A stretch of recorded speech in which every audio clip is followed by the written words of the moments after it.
Over the past few months, Skyrim modding has been absolutely taking off. In this video, I'm going to give you a preview and update on some of the largest mods on their way to Skyrim right now. As just recently, we've gotten some particularly epic gameplay showcases, fundamental new features getting implemented into Skyrim, and it even gets a bit better as more is coming in not that long. Just recently, Creation ModCon 2023 was announced. This is basically going to be E3 for the biggest Skyrim mod projects out there, and it's going to be taking place on August 19th and 20th. So although in this video, I'm going to bring you up to date with some of the more recent large announcements from these massive projects, get subscribed because some bigger things are definitely on the horizon. But while we're waiting for some of those mods to come out, we all have to eat, right? Well, today's video sponsor, HelloFresh, you can eat good and even save some money too. You see, I'm pretty lazy, so when you have the opportunity for all of your food for the entire week to just show up at your front door in pre-portioned sizes, so it's incredibly easy to follow the instructions and cook, yeah, you're gonna convince me because that sounds incredible. And with HelloFresh, it's not even like you have to pay for the convenience, because HelloFresh is literally cheaper than grocery shopping and way cheaper than eating out. Once you get hooked on HelloFresh, it starts to become a lifestyle. You're going to start relying on them to feed you each week, but don't fret because things don't actually get boring, as HelloFresh offers 40 recipes to choose from every single week, and there's tons of unique seasonal items. And since you watched this video, you can get all of this for a ridiculously good deal, because if you use my link or go to HelloFresh.com and use code POGJUICEMay16, you will get 16 free meals plus free shipping. And once you click, my description will live update to count up the purchases. But the first project we definitely need to take a look at here is Skyblivion. Skyblivion isn't even a DLC-sized upcoming mod, as this one's literally remaking an entire game, as this is going to be a remake of Oblivion in Skyrim's engine. Just recently, the project revealed that the mod is going to be coming out by 2025. And to follow that up, they hosted a several-hour-long live stream, just giving you a proper and unedited look at what they have done thus far with the mod, and my god, this looks amazing. And one of the things you'll notice with Skyblivion is this is not just going to be an overhaul, but an upgrade as well, with certain features like artifacts getting huge enhancements as they're recreated for this mod. Take Goldbrand for example, one of the most powerful weapons in the entirety of the game, and although it did have some cool effects, does this really look all that crazy? Well, thankfully, the Skyblivion recreated version has incredibly high quality effects on it. It seems like this is going to just in general be a bit more functional compared to the original Oblivion counterpart, but as an artifact and a reward weapon that you're going to unlock, this is truly something special, and you'll see this continued with a bunch of the artifacts. The Rose will temporarily spawn a random Daedra to help you in combat, and this got some huge visual upgrades with Skyblivion, where even one of the most iconic weapons in all of the Elder Scrolls with Umbra is going to absorb the souls of your foes on death. And the work they've done with this artifact truly feels like a next-gen massive overhaul compared to the same sword in Oblivion. They truly took this one to the next level. And although some of the artifact and the detail around these artifacts in Skyblivion is particularly special, a lot of the armors and recreated assets are also just stunning. You can really see a hierarchy of armors with this mod. You have simple things like the iron armor. This definitely looks great in its own right. You'll probably be seeing it all over as you eventually play the mod, but it's very simple despite its higher quality. But conversely, as you start to get into some of the other armor sets, you'll notice not only far higher quality, like with the elven armor that looks phenomenal, but also just far greater detail and intricacy, like you see here with the mithril armor. The devs here have done a really great job at maintaining identity for armors. Like, you could always tell this is the glass armor. If you played Oblivion and jump into Skyblivion, you'll immediately recognize it as such. But with Skyblivion, the armors feature far more intricacy, especially as you get into the higher end ones. One of my personal favorites is going to be the ebony armor. You can see the visual similarities between ebony and iron, but when you get to the ebony, it's just a higher status, a wealth piece of sorts, and it really shows that in the armor. I enjoy the detail differences between armors to show the wealth differences represented by those armors and who's wearing them. And this, of course, won't only apply to some of the plate armors out there, as you could also see this upgrade with the shrouded armor, which was also showcased.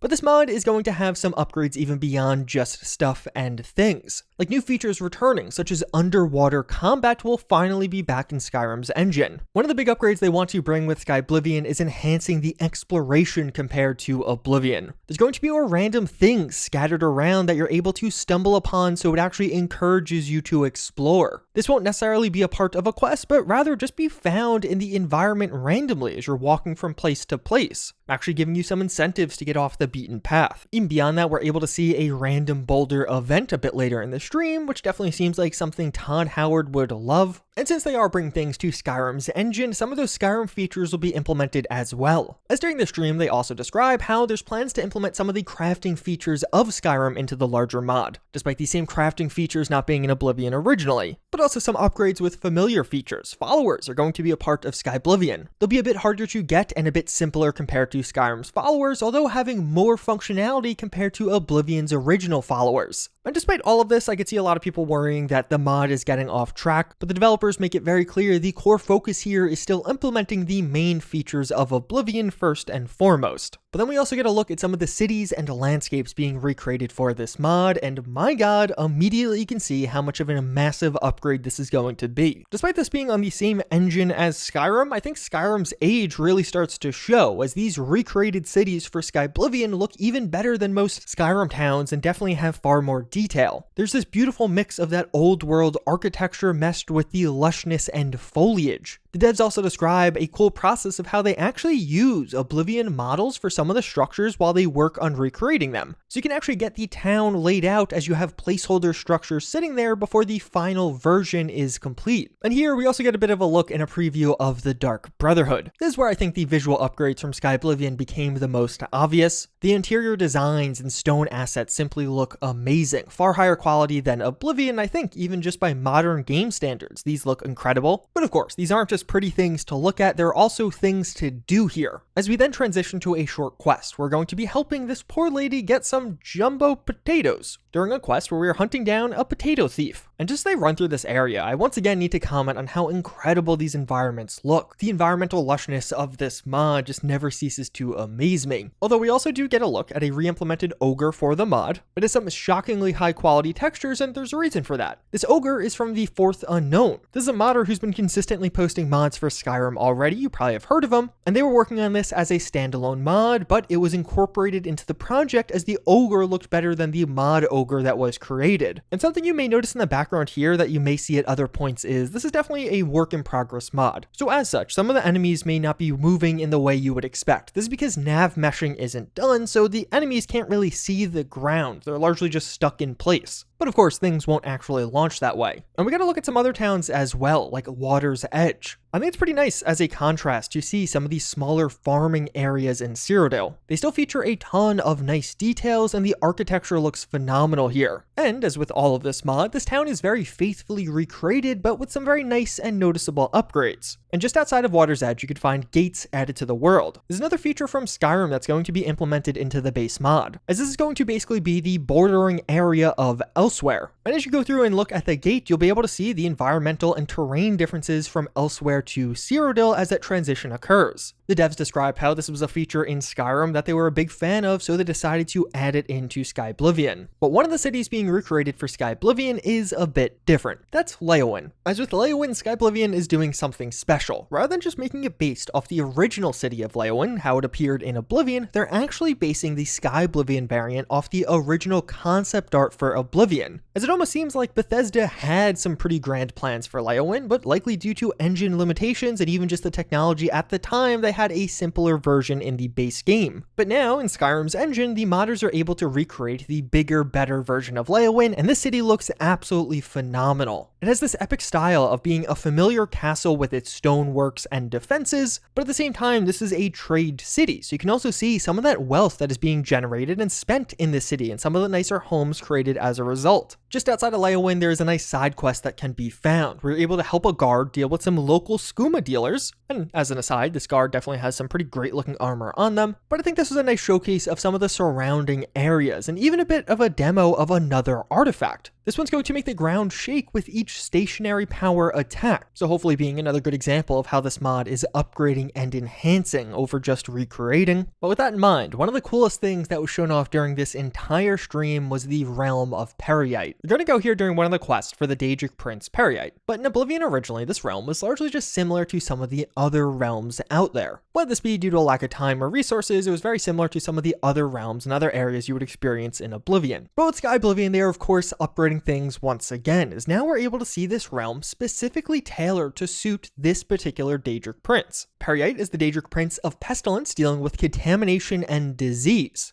So now in their realm, you're going to heavily see that reflected in the landscape and overall theme here, as really the area just looks toxic compared to the lava counterpart that was originally in Oblivion. Although of course Oblivion's really known for its lushness, and we get a lot of that in the gameplay in the Great Forest. I view this as a really great example of just how much more of a presence can be imposed by the foliage and even to some degree the fauna in Skyrim's engine. You truly feel immersed and surrounded by this forest here, and the lush greenery just engulfs the area and I think provides a really pretty contrast to some of the forts that can be seen in the distance. All throughout the stream and really all of the videos that Skyblivion puts out, you could really see that the lighting looks phenomenal, but this is actually not due to major overhauls or changes or even an ENB as many people assume. Skyblivion is using the same graphics engine as Skyrim, but it's going to have some tweaks made by the Skyblivion team. And in reality, a lot of the benefits you're seeing are due to the lighting work done by the team, and just in general, Cyrodiil being far more colorful and vibrant compared to Skyrim. And to emphasize this even a bit more, the team just recently posted a showcase of the custom-made weathers for Skyblivion, and I think you're really able to see the visual benefits here more clearly, as it can be pretty surprising how much of a game changer the weathers actually are compared to the duller and more simple weathers of Skyrim. Although even beyond just this live stream, Skyblivion has been very active as of late, sharing teaser shots on their Discord, many of these showcasing the stunning interiors that are being worked on right now, and you can really see the lighting upgrades on full display here, as the lighting from Skyrim is able to play a much larger role in each scene compared to how it worked in Oblivion. But also on their Discord, they were able to share some direct comparison shots, like of the castle Skingrad, where you can see not only the increase in size, but also the greater degree of detail they're able to add to almost every aspect of this castle. Skyblivion is unique in that it's one of the few large-scale mods out there right now with a release date that's actually concrete, as it is stated right now that this mod is going to be coming out by 2025, and the mod's going to launch with the base game of Oblivion, and they're going to work on the DLCs after the fact. And things here are definitely progressing healthily. Over half of the quests from Oblivion are already in playable state, a bunch of this work being thanks to Fishfiend, who is an incredible guy that I actually hung out with at the past 2 PAX Easts I went to. And even with all of this time spent on this video already, I only covered a portion of the stream, so if you're interested in seeing more Skyblivion, check out the full stream, as well as their other social medias, which I'll have linked down below. But over the past couple of weeks, it wasn't just Skyblivion stealing people's attention, but also Skywind. This is going to be a sister mod to Skyblivion. As you could probably guess, Skywind is going to be recreating Morrowind in Skyrim's engine. And just recently, Skywind released an incredibly high quality gameplay demo showing a ton of new features coming with this mod, as well as some of the landscapes. And even in just this opening approach scene, as we walk towards Molag Mar, there is simply so much to take in here. The weather actually has a true presence here. It shapes and defines the scene. As well as thanks to Skyrim's engine, you could really feel the scale of this city now. And even something as simple as the NPC passively talking to you as you walk by simply wasn't happening back in Morrowind days.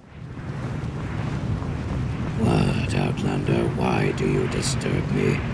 And I continue to talk about the door texture, but carrying on, we also could see some of the new features being implemented, like item descriptions actually telling stories here. This helm having some of the lore explained right in the menu, which is going to be incredibly helpful, especially as you have to imagine a ton of people will be experiencing Morrowind for the first time with Skywind. And as we transition to this bathhouse, it looks exceptional. I'm not even someone with a ton of Morrowind nostalgia, but then walking into this bathhouse felt like one of those iconic Bethesda reveal moments. The detail here, from the Ordinator scene to the surrounding plants and towering architecture, is just unprecedented. And what to me makes it even a bit more impressive is this area is actually being built out of modular level kits. So areas are able to be built out like this, almost out of Legos, thanks to some of the modular level kits they're developing for the mod. And as we transition to the rooftop area, I think it's worth highlighting how much work had to go into design of areas when it comes to Skywind. Like, yeah, this area looks great, but it's fairly simple and straightforward, right? Well, maybe this reminder of how Morrowind actually looked will help you. There's a ton of creative interpretation that needs to be done with a mod like this. When you actually look back at Morrowind, there just wasn't technology and really the hardware to have such intricate and defined details. So when you visit a place like this and you have to now upgrade it to a modern standard in Skyrim's engine, you basically have to just invent a ton of details to add in while still remaining faithful to the original game. I think with Molag Mar overall, they did a fantastic job with very clear modern upgrades being placed all throughout. But then as they jump into dialogue, there's a stark reminder that, oh yeah, Morrowind was very much so an RPG first and foremost, with tons of dialogue immediately being thrown at your screen, and even the unique persuasion and training mechanics making a return turn here. But there's also just high quality dialogue. Lots of Morrowind's original dialogue was actually text only without any voice acting, which makes this mod all the more impressive. Imagine having to voice act tons of dialogue, really floods of dialogue, when the original authors of that dialogue just kept adding more and more lines because they knew they didn't have to worry about voice acting later on, but now this mod project does. The scene where you can see the distant structures and the LOD may seem simple to most Skyrim players, but I'll remind you again exactly how Morrowind looked. And I think you could really start to appreciate how epic this is going to be for many of the older fans to experience. But Skywind is also bringing back a ton of the fun and unique spells from Morrowind. We see Slowfall with some amazing looking visual effects attached onto it, but later on we also get a simpler damage health spell when facing some of the recreated creatures in dual wield combat, which even just having combat like this is a big change up from Morrowind. The original combat in that game was stat and roll based as opposed to actually having to physically hit your target like you do in Skyrim, although also water walking is back, which I assume many fans are going to be happy about. But what to me was the most impressive by far was the open door spell. The animation and accompanying visual effect here are just top notch and look absolutely amazing. We've seen other examples of this in action. It's probably my favorite of the recreated spells they've shared thus far, although I know the fan favorite is very likely to be the return of Levitate, and even getting Levitate in a quest situation, which is pretty cool. Which, speaking of, the devs here describe how some encounters have some additional depth and details added onto them. So here we get a really cool moment where our foe destroys our path while spawning in a tougher enemy to fight for us. It's a really cool detail, another great example of how this is not only a recreation, but very much so an upgrade, as well as we're able to see quite a bit of environmental storytelling in this mod. Some of this I can't show you too in depth if I want this video to remain monetized, but we can definitely see an attempt to construct a Bone Lord with the final Necromancer. Although it was a relatively small part of the overall showcase, the skeleton destruction animation with the bones falling apart just looked great to me. Taking out those skellies looks incredibly satisfying, and overall this mod looks fantastic. The effort from these developers is simply insane, and this project, more so than most, is just really an insane challenge. You have to remain faithful to the source, not piss off a bunch of fans in the process, but at the same time provide enhancements and upgrades to bring this experience to a modern level. Morrowind has some of my favorite landscapes in Elder Scrolls, and being able to see them recreated and brought to life with such detail is truly a treat for fans. But it still isn't all, because of course we also have to talk about Beyond Skyrim. This is definitely one of the most insane modding projects just in gaming overall, as what this team is aiming to do is recreate almost the entirety of Tamriel in Skyrim's engine and at the time of Skyrim, so with some new stories to be told in the experience. This mod features different teams for the various sections, and over the past few months we've seen big updates from a variety of these, such as the wonderful coast of Rostria, where we look at some very pleasant looking seas and even a quaint little farming village. This looks nice. It almost looks like a place I'd like to hang out in, but that's not really the norm in Rostria. This is a big place and most of it's going to be quite cold, so more often than not you're going to find some snow-covered cities and defenses. But if all of that's not your cup of tea, you can take a trip over to Hammerfell, where you can find some warmer environments that are being wonderfully recreated, but also some less approachable looking inhabitants. And even as you transition over to northern Argonia, you almost start to get into some nice looking tropical environments that I'd actually like to go to. But of course, Tamriel is not just made up of landscape shots, and we also get a look at a flesh fly cavern. It's described how flesh flies are going to be using surrounding organic material to build out their hives. And if you haven't seen them, some of the flesh fly enemies coming with this mod are positively terrifying. But how about a look at a more modern take on Morrowind? As opposed to Skywind being a remake of the original game, Beyond Skyrim Morrowind is going to be that same area but at the time of Skyrim. And at the time, they got some boats. As here we can see a Dunmeri skiff, which is going to be a rowboat and light cargo transport that looks awesome. And if you want to see some more of Beyond Skyrim Morrowind, you're in for a treat. As a part of the recent Morrowind Anniversary, the team actually shared a ton of comparison shots on their Discord. So you can truly see how much of an upgrade this mod is going to be, comparing Morrowind to Beyond Skyrim. So I honestly think these comparison shots can largely speak for themselves. The level of detail and visual upgrades are simply stunning here. And some of the areas, it really just feels like there's so much more more of a story that can be told thanks to the upgrades with Skyrim's engine. These developers and mod authors are getting additional and even more advanced tools to really convey the message that was intended with that Morrowind landscape. But just like the other two projects, Beyond Skyrim is another ridiculously active mod, perhaps one of the most active of the bunch, and they are posting updates on an almost weekly basis on their Discord, which I of course will have linked down below. If you're interested in any of the mods I talked about in this video, or even Creation Mod Con, I'll have links to everything down below. But maybe you're also interested in the current revolution happening in Skyrim modding with the implementation of voice AI, and even one of the massive road bumps that is hit almost immediately.